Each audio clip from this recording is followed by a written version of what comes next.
Chapter 11. Then the Lord told Moses, "One more plague will I bring upon Pharaoh and upon Egypt. After that, he will let you depart. In fact, he will not merely let you go, he will drive you away. Instruct your people that every man is to ask his neighbor, and every woman her neighbor, for silver and gold articles and for clothing." The Lord indeed made the Egyptians well disposed toward the people. Moses himself was very highly regarded by Pharaoh's servants and the people in the land of Egypt. Moses then said, "Thus says the Lord, at midnight I will go forth through Egypt. Every firstborn in this land shall die, from the firstborn of Pharaoh on the throne to the firstborn of the slave girl at the handmill, as well as the firstborn of the animals. Then there shall be loud wailing throughout the land of Egypt, such has never been, nor will ever be again. But among the Israelites and their animals not even a dog shall growl, so that you may know how the Lord distinguishes between the Egyptians and the Israelites.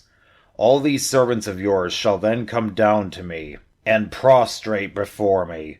They shall beg me, 'Leave us, you and all your followers. Only then will I depart.'" With that, he left Pharaoh's presence in hot anger. The Lord said to Moses, "Pharaoh refuses to listen to you, that my wonders may be multiplied in the land of Egypt." Thus, although Moses and Aaron performed these various wonders in Pharaoh's presence, the Lord made Pharaoh obstinate, and he would not let the Israelites leave his land. Chapter 12. The Lord said to Moses and Aaron in the land of Egypt, "This month shall stand at the head of your calendar. You shall reckon it the first month of the year. Tell the whole community of Israel, on the 10th of this month, every one of your families must procure for itself a lamb, one apiece for each household. If a family is too small for a whole lamb, it shall join the nearest household in procuring one, and shall share in the lamb in proportion to the number of persons who partake of it. The lamb must be a year-old male and without blemish. You may take it from either the sheep or the goats. You shall keep it until the 14th day of this month, and then, with the whole assembly of Israel present, it shall be slaughtered during the evening twilight. They shall take some of its blood and apply it to the 2 doorposts and the lintel of every house in which they partake of the lamb. That same night they shall eat its roasted flesh with unleavened bread and bitter herbs. It shall not be eaten raw or boiled, but roasted whole, with its head and shanks and inner organs. None of it must be kept beyond the next morning. Whatever is left over in the morning shall be burned up. This is how you are to eat it, with your loins girt, sandals on your feet, and your staff in hand. You shall eat like those who are in flight. It is the Passover of the Lord. For on this same night I will go through Egypt, striking down every firstborn of the land, both man and beast, and executing judgment on all the gods of Egypt. I, the Lord. But the blood will mark the houses where you are. Seeing the blood, I will pass over you. Thus, when I strike the land of Egypt, no destructive blow will come upon you. This day shall be a memorial feast for you, which all your generations shall celebrate with pilgrimage to the Lord as a perpetual institution. For 7 days you must eat unleavened bread. From the very first day you shall have your houses clear of all leaven. Whoever eats leavened bread from the first day to the 7th shall be cut off from Israel. On the first day you shall hold a sacred assembly, and likewise on the 7th. On these days you shall not do any sort of work, except to prepare the food that everyone needs. Keep then this custom of the unleavened bread, since it was on this very day that I brought your ranks out of the land of Egypt. You must celebrate this day throughout your generations as a perpetual institution, from the evening of the 14th day of the first month until the evening of the 21st day of this month. You shall eat unleavened bread. For 7 days no leaven may be found in your houses. Anyone, be he a resident alien or a native, whoever eats leavened food shall be cut off from the community of Israel. Nothing leavened may you eat. Wherever you dwell, you may eat only unleavened bread. Moses called all the elders of Israel and said to them, Go and procure lambs for your families, and slaughter them as Passover victims. Then take a bunch of hyssop, and dipping it in the blood that is in the basin, sprinkle the lintel and the 2 doorposts with this blood. But none of you shall go outdoors until morning, for the Lord will go by, striking down the Egyptians. Seeing the blood on the lintel and the 2 doorposts, the Lord will pass over that door and not let the destroyer come into your houses to strike you down. You shall observe this as a perpetual ordinance for yourselves and your descendants. Thus, you must also observe this rite when you have entered the land which the Lord will give you as he promised. When your children ask you, What does this rite of yours mean? You shall reply, This is the Passover sacrifice of the Lord, who passed over the houses of the Israelites in Egypt. When he struck down the Egyptians, he spared our houses. Then the people bowed down in worship, and the Israelites went and did as the Lord had commanded Moses and Aaron. At midnight the Lord slew every firstborn in the land of Egypt, from the firstborn of Pharaoh on the throne to the firstborn of the prisoner in the dungeon, as well as all the firstborn of the animals. Pharaoh arose in the night, he and all his servants and all the Egyptians, and there was loud wailing throughout Egypt, for there was not a house without its dead. During the night, Pharaoh summoned Moses and Aaron and said, Leave my people at once, you and the Israelites with you. Go and worship the Lord as you said. Take your flocks too, and your herds, as you demanded. Be gone, and you will be doing me a favor. The Egyptians likewise urged the people on to hasten their departure from the land. They thought that otherwise they would all die. The people therefore took their dough before it was leavened, in their kneading bowls wrapped in their cloaks on their shoulders. The Israelites did as Moses had commanded. They asked the Egyptians for articles of silver and gold and for clothing. The Lord indeed had made the Egyptians so well disposed toward the people that they let them have whatever they asked for. Thus did they despoil the Egyptians. The Israelites set out from Ramses for Succoth, about 600,000 men on foot, not counting the children. A crowd of mixed ancestry also went up with them, besides their livestock, very numerous flocks and herds. Since the dough they had brought out of Egypt was not leavened, they baked it into unleavened loaves. They had been rushed out of Egypt and had no opportunity even to prepare food for the journey. The time the Israelites had stayed in Egypt was 430 years. At the end of 430 years, all the hosts of the Lord left the land of Egypt on this very date. This was a night of vigil for the Lord, as he led them out of the land of Egypt. So on this same night, all the Israelites must keep a vigil for the Lord throughout their generations.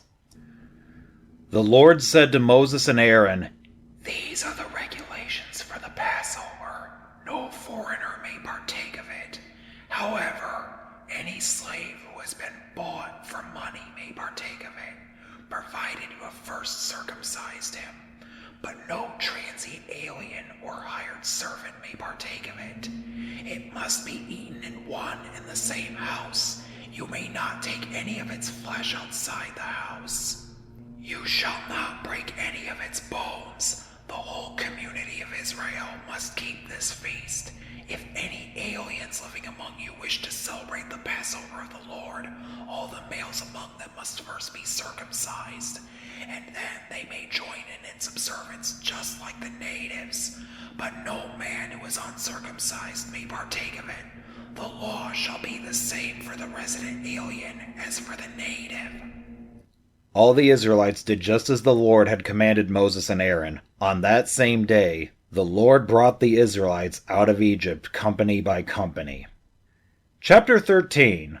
The Lord spoke to Moses and said, Consecrate to me every firstborn that opens the womb among the Israelites, both of man and beast, for it belongs to me. Moses said to the people, Remember this day on which you came out of Egypt, that place of slavery. It was with a strong hand that the Lord brought you away. Nothing made with leaven must be eaten. This day of your departure is in the month of Abib. Therefore it is in this month that you must celebrate this rite, after the Lord your God has brought you into the land of the Canaanites, Hittites, Amorites, Hivites, and the Jebusites, which he swore to your fathers he would give you, a land flowing with milk and honey. For 7 days you shall eat unleavened bread, and the 7th day shall also be a festival to the Lord. Only unleavened bread may be eaten during the 7 days. No leaven and nothing leavened may be found in all your territory. On this day you shall explain to your son, This is because of what the Lord did for me when I came out of Egypt. It shall be as a sign on your hand and as a reminder on your forehead. Thus the law of the Lord will ever be on your lips, because with a strong hand the Lord brought you out of Egypt. Therefore you shall keep this prescribed rite at its appointed time from year to year, when the Lord your God has brought you into the land of the Canaanites, which he swore to you and your fathers he would give you. You shall dedicate to the Lord every son that opens the womb, and all the male firstlings of your animals shall belong to the Lord. Every firstborn of an ass you shall redeem with a sheep. If you do not redeem it, you shall break its neck. Every firstborn son you must redeem. If your son should ask you later on, What does this mean? You shall tell him, With a strong hand the Lord brought us out of Egypt, that place of slavery. When Pharaoh stubbornly refused to let us go, the Lord killed every firstborn in the land of Egypt, every firstborn of man and of beast. This is why I sacrifice to the Lord everything of the male sex that opens the womb, and why I redeem every firstborn of my sons. Let this then be as a sign on your hand and as a pendant on your forehead. With a strong hand the Lord brought us out of Egypt. Now when Pharaoh let the people go, God did not lead them by way of the Philistines' land, though this was the nearest, for he thought, should the people see that they would have to fight, they might change their minds and return to Egypt. Instead, he rerouted them toward the Red Sea by way of the desert road. In battle array, the Israelites marched out of Egypt. Moses also took Joseph's bones along, for Joseph had made the Israelites swear solemnly that when God should come to them, they would carry his bones away with them. Setting out from Succoth, they camped at Etham, near the edge of the desert. The Lord preceded them, in the daytime by means of a column of cloud to show them the way, and at night by means of a column of fire to give them light. Thus they could travel both day and night. Neither the column of cloud by day, nor the column of fire by night ever left its place in front of the people. Chapter 14. Then the Lord said to Moses, Tell the Israelites to turn about and camp before Pi-hahiroth, between Migdol and the sea. You shall camp in front of Baal-Zephon, just opposite by the sea. Pharaoh will then say, The Israelites are wandering about aimlessly in the land. The desert has closed in on them. Thus will I make Pharaoh so obstinate that he will pursue them. Then I will receive glory through Pharaoh and all his army, and the Egyptians will know that I am the Lord. This the Israelites did. When it was reported to the king of Egypt that the people had fled, Pharaoh and his servants changed their minds about them. What have we done? They exclaimed. Why, we have released Israel from our service. So Pharaoh made his chariots ready and mustered his soldiers, 600 first-class chariots and all the other chariots of Egypt, with warriors on them all. So obstinate had the Lord made Pharaoh that he pursued the Israelites even while they were marching away in triumph. The Egyptians then pursued them, Pharaoh's whole army. His horses, chariots, and charioteers caught up with them as they lay encamped by the sea at Pi-hahiroth in front of Baal-Zephon. Pharaoh was already near when the Israelites looked up and saw that the Egyptians were on the march in pursuit of them. In great fright they cried out to the Lord, and they complained to Moses, "Were there no burial places in Egypt that you had to bring us out here to die in the desert? Why did you do this to us? Why did you bring us out of Egypt? Did we not tell you this in Egypt when we said, 'Leave us alone, let us serve the Egyptians'? Far better for us to be the slaves of the Egyptians than to die in the desert." But Moses answered the people, "Fear not, stand your ground, and you will see the victory the Lord will win for you today. These Egyptians whom you see today, you will never see again. The Lord himself will fight for you. You have only to keep still." Then the Lord said to Moses, "Why are you crying out to me? Tell the Israelites to go forward, and you lift up your staff and with hand outstretched over the sea, split the sea in two, that the Israelites may pass through it on dry land. But I will make the Egyptians so obstinate that they will go in after them. Then I will receive glory through Pharaoh and all his army, his chariots and charioteers. The Egyptians shall know that I am the Lord when I receive glory through Pharaoh and his chariots and charioteers." The angel of God, who had been leading Israel's camp, now moved and went around behind them. The column of cloud also, leaving the front, took up its place behind them, so that it came between the camp of the Egyptians and that of Israel. But the cloud now became dark, and thus the night passed without the rival camps coming any closer together all night long. Then Moses stretched out his hand over the sea, and the Lord swept the sea with a strong east wind throughout the night, and so it turned into dry land. When the water was thus divided, the Israelites marched into the midst of the sea on dry land, with the water like a wall to their right and to their left. The Egyptians followed in pursuit. All Pharaoh's horses and chariots and charioteers went after them into the midst of the sea. In the night watch just before dawn, the Lord cast through the column of the fiery cloud upon the Egyptians' force a glance that threw it into panic. And he so clogged their chariot wheels that they could hardly drive. With that the Egyptians sounded the retreat before Israel, because the Lord was fighting for them against the Egyptians. Then the Lord told Moses, "Stretch out your hand over the sea, that the water may flow back upon the Egyptians, upon their chariots and charioteers." So Moses stretched out his hand over the sea, and at dawn the sea flowed back to its normal depth. The Egyptians were fleeing head-on toward the sea when the Lord hurled them into its midst. As the water flowed back, it covered the chariots and the charioteers of Pharaoh's whole army, which had followed the Israelites into the sea.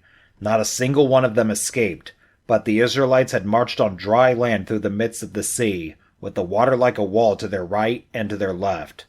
Thus the Lord saved Israel on that day from the power of the Egyptians. When Israel saw the Egyptians lying dead on the seashore, and beheld the great power that the Lord had shown against the Egyptians, they feared the Lord and believed in him, and in his servant Moses. Chapter 15. Then Moses and the Israelites sang this song to the Lord. "I will sing to the Lord, for he is gloriously triumphant. Horse and chariot he cast into the sea. My strength and my courage is the Lord, and he has been my Savior. He is my God, I praise him. The God of my father, I extol him. The Lord is a warrior, Lord is his name. Pharaoh's chariots and army he hurled into the sea. The elite of his officers were submerged in the Red Sea. The flood waters covered them. They sank into the depths like a stone. Your right hand, O Lord, magnificent in power, your right hand, O Lord, has shattered the enemy. In your great majesty you overthrew your adversaries. You loosed your wrath to consume them like stubble.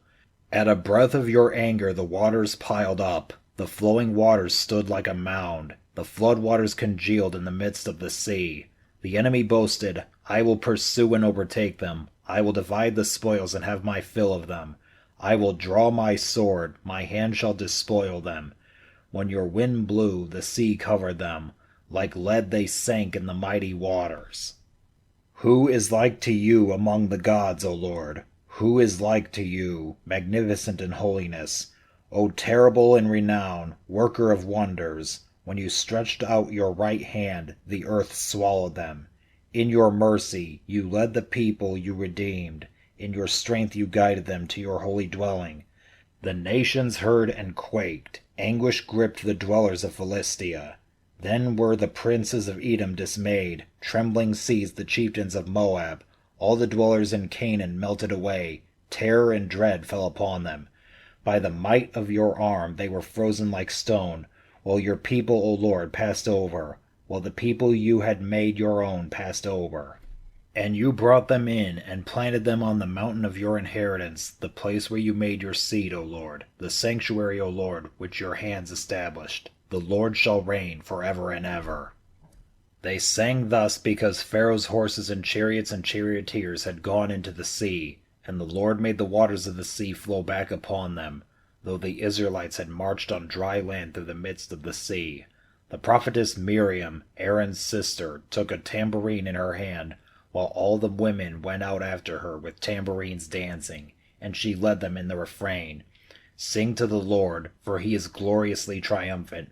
Horse and chariot he has cast into the sea." Then Moses led Israel forward from the Red Sea, and they marched out to the desert of Shur. After traveling for 3 days through the desert without finding water, they arrived at Marah, where they could not drink the water because it was too bitter. Hence this place was called Marah. As the people grumbled against Moses, saying, "What are we to drink?" he appealed to the Lord, who pointed out to him a certain piece of wood. When he threw this into the water became fresh. It was here that the Lord, in making rules and regulations for them, put them to the test. "If you really listen to the voice of the Lord your God," he told them, "and do what is right in his eyes, if you heed his commandments and keep all his precepts, I will not afflict you with any of the diseases with which I afflicted the Egyptians, for I, the Lord, am your healer." Then they came to Elim, where there were 12 springs of water and 70 palm trees, and they camped there near the water.